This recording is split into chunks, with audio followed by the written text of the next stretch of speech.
Man, what's good, YouTube? It's your boy JL, he who ascends. You dig what I'm saying? And we live with another reaction video, man. This is the whole. I'm doing a whole monogamy, series for real, man. I'm just really interested about, the history of monogamy. You know what I'm saying? And humanity, like when it comes to relationships, things of that nature. And I want to look beyond the surface and kind of see what's at the bottom, the mechanics, the fundamental mechanics that are sort of causing, actions that we exhibit as human beings. You dig what I'm saying? So without further ado, let's get straight into it.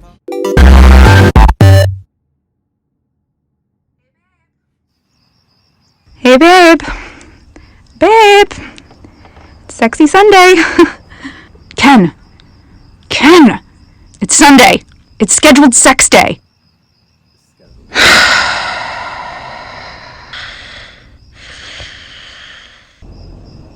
Wake up! Hey, wake up! What? Stella, you can speak English? Yes, but I can't use toilets or doorknobs and I have to pee. So we should go outside, like now.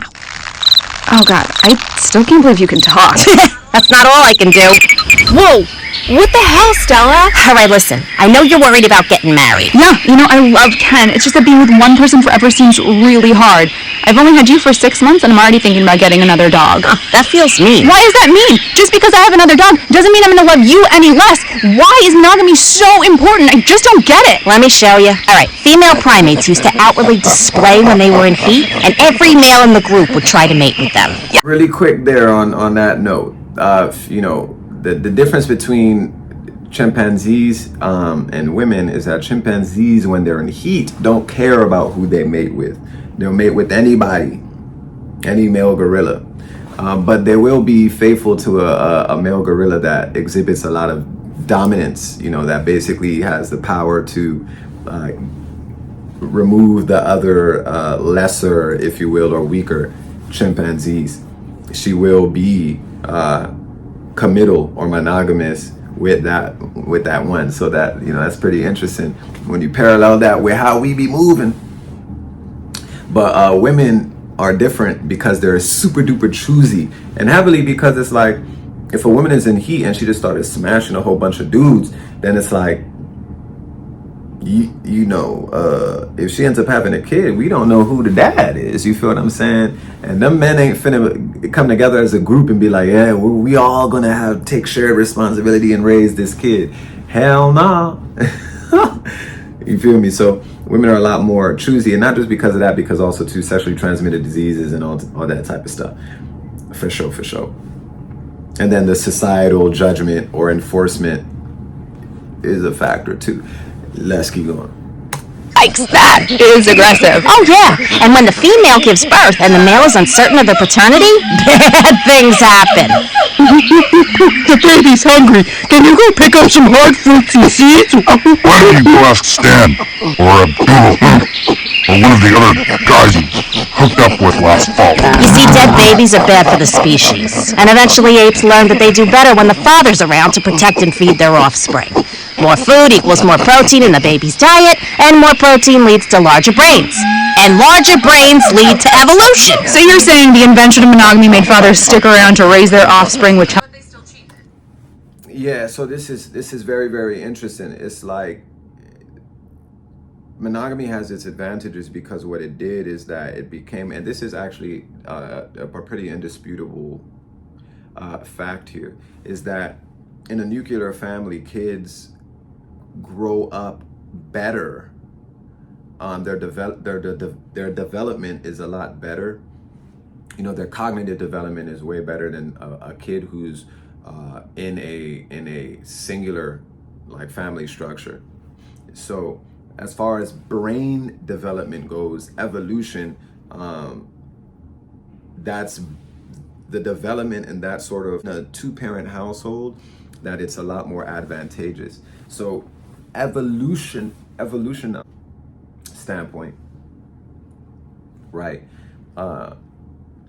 Monogamy actually resulted in and constituted to mutations advancements in a cognitively speaking, because you had two parents not only providing resource for the child, but also to raising that child, and that child was able to soak up information. You know, I mean, at the end of the day, if it requires two to make one, then it would require two to raise one.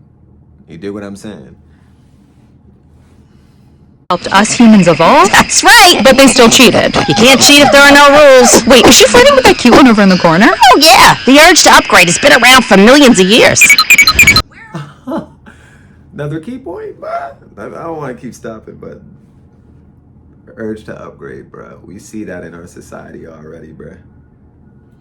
People be trading up all the time. You know what I'm saying? You with Steve making 50,000, and all of a sudden, John pull up in the Rolls and he making 500,000, and he's trying to take you to Bali.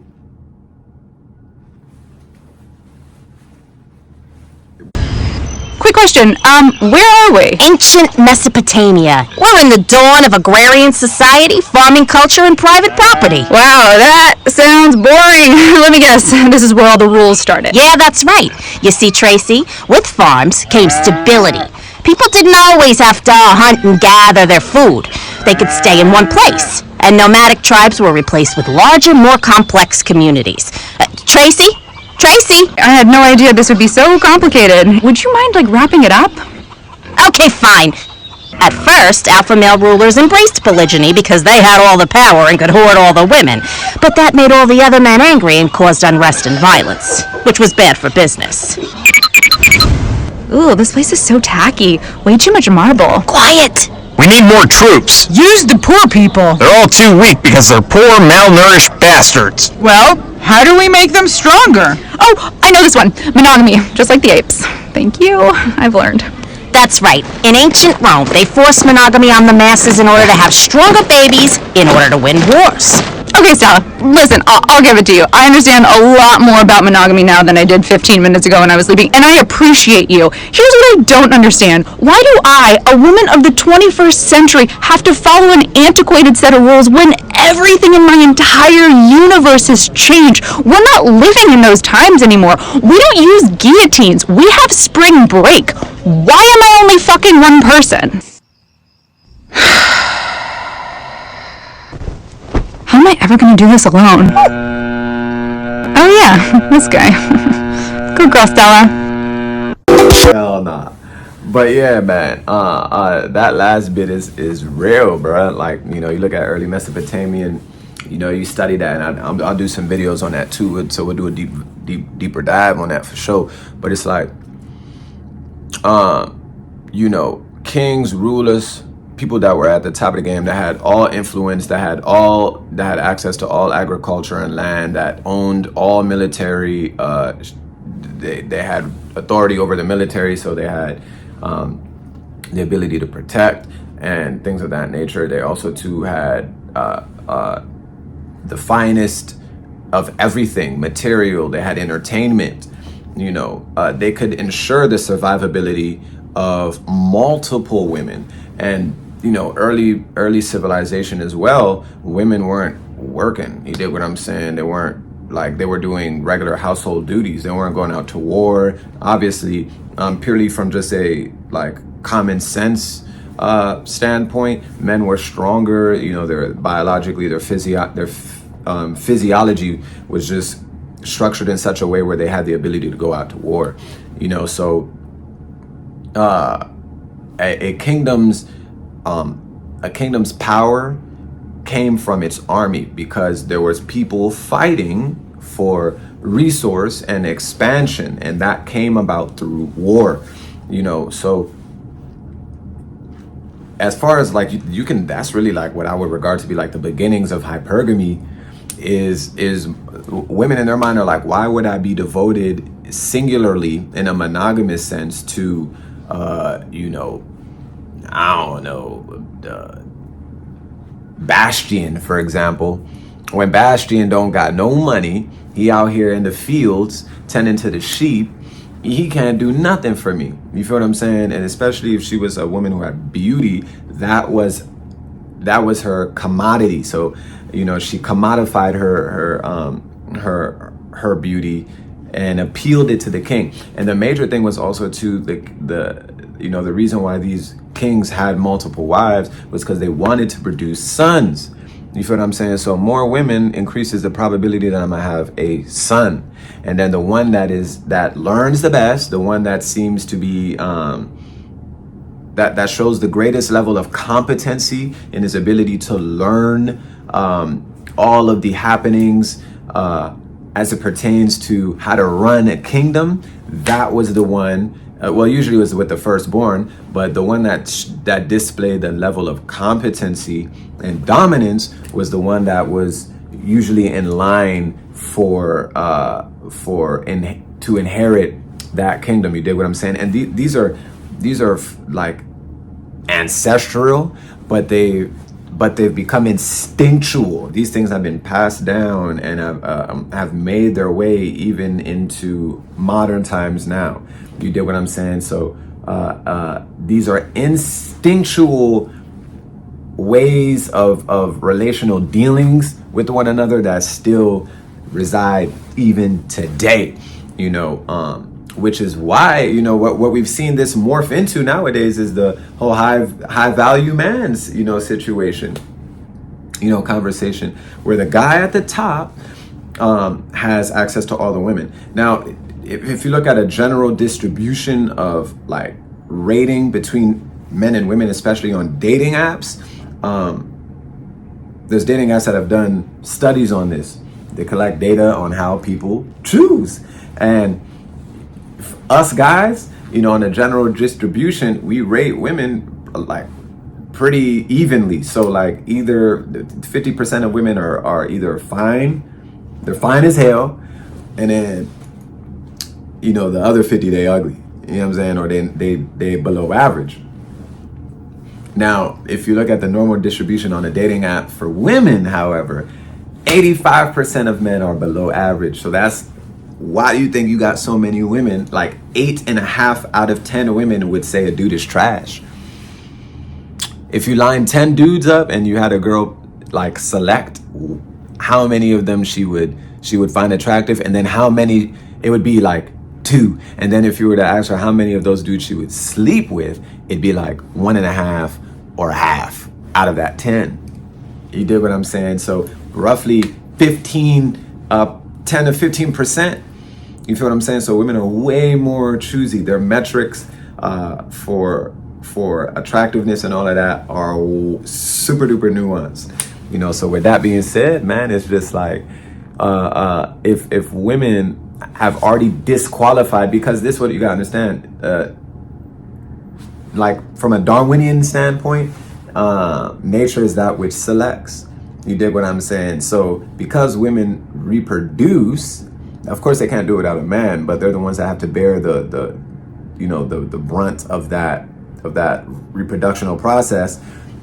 They're more choosy. So if women are already disqualifying 85% of dudes, they're not even sleeping with 85. They're not even in a relationship, let alone sleeping with that 85%. You feel me? 85 to 90%. So that means that only leaves about 10 to 15%. So you got, and then there's more women by ratio than there are men. And a lot of men are locked up in jail, or they're gay, this and the third. So then, the pickings becomes very slim. So you got this overarching mass of women. Doesn't matter like where they are on this scale, they're all desiring to pass on their genes. They're all desiring to mate with somebody who has strong genes, and that's that 10 to 15% of men. Well, now there was a study that was done where they had a guy go out and basically just ask women if they would sleep with him, and overwhelmingly it was like hell nah, right? But then what they did is they had a woman go out and ask men if they would sleep with her, and the majority of dudes was like, yeah. So there's this instinctual, again, there's this instinctual and innate desire. Dudes will have sex. And the way they view sex, because they're not the ones that have to bear a lot of that, they don't have to bear any sort of reproductive consequence. You feel what I'm saying? A dude isn't going to have sex with the girl and then you know, potentially get pregnant. So it's like, he ain't worried. You feel what I'm saying? He busts a nut and it's onward. You know, yeah, I'm about to head to the gym afterwards. So they'll do it. You dig what I'm saying? So at the end of the day, it's like, if it's like that small margin of men that have this confluence of options are not really incentivized to being monogamous with just one person.